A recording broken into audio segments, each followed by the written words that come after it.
Prophet said, لا تقوم الساعة حتى تزول الجبال عن أماكنها. The end of time won't come until you see mountains removed from their places. When I was in Mecca, there's mountains have been removed from Mecca. Quwaiquan, one of the mountains that's known as the Ahad al-Akhshabain. When the angels came to the Prophet ﷺ and they asked him if he wanted to see the mountains that they would يطبقهما على قريش. One of them was Abi Qubays and the other was Quwaiquan. Quwaiquan has been removed. It's gone. It's no longer there. The mountain is gone. A mountain that the Prophet ﷺ walked in its shade. A mountain that the Prophet ﷺ probably climbed as a boy. This mountain is now removed. Then the Prophet ﷺ said, لا تقوم الساعة حتى تزول الجبال عن أماكنها. These are signs for people to reflect. The Prophet said, I was on the Arabian Peninsula with my family, walking on the beach, and I came upon people in a public beach having sexual intercourse. In a public beach on the Arabian Peninsula. I'm not making this up.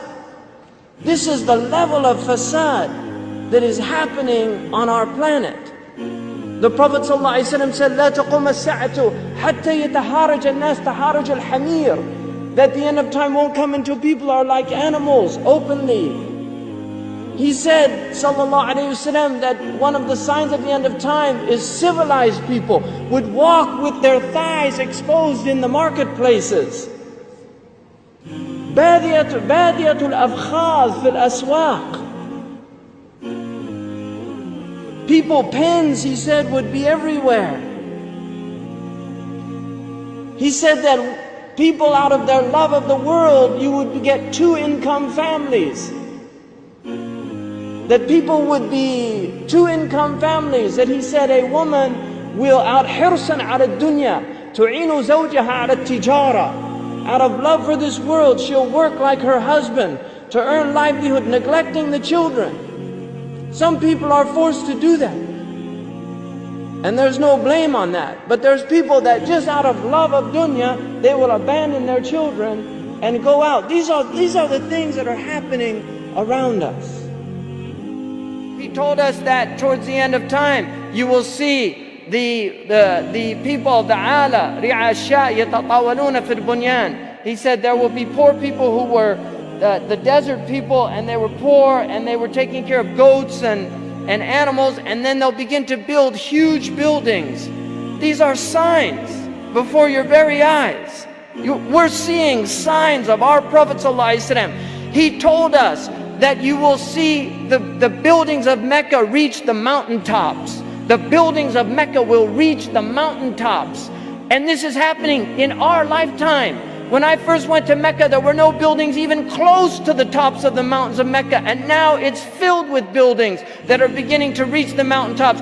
I was on one of the tallest mountains in Mecca, and you can see the clock tower now surpasses the mountains. The Prophet ﷺ said in a hadith, he said, إِذَا رَأَيْتُمْ مَكَّةَ بُعِجَتْ كَظَائِمًا. If you see Mecca, if you see its mountains with holes pierced through them, this is what it means. بُعِجَتْ كَظَائِمًا وَيَتَسَاوَى بُنْيَانُهَا رُؤُوسَ جِبَالِهَا. And you see the buildings reach or in a riwayah ta'lu, they will actually surpass the mountaintops. And then he said, فَقَدْ أَظَلَّتَ السَّاعَةُ. It means that the Sa'a has cast its shadow. Imam As-Suyuti says in this, هِيَ عِبَارَةٌ عَنْ دُنُوَ السَّاعَةِ. It means that the hour is near, it's coming close. But if you took that literally, and in hadith tradition, in the usuli tradition, asrud kalam al-haqiqa, that if the Prophet says something, you should always interpret it literally, unless there's a reason to go to a metaphorical interpretation. Now we have the clock tower casting a shadow over the Kaaba. So the clock tower, what do they call it in Saudi Arabia? الساعة. لقد أظلت الساعة. You could take it literally. The clock has cast its shadow over the Kaaba.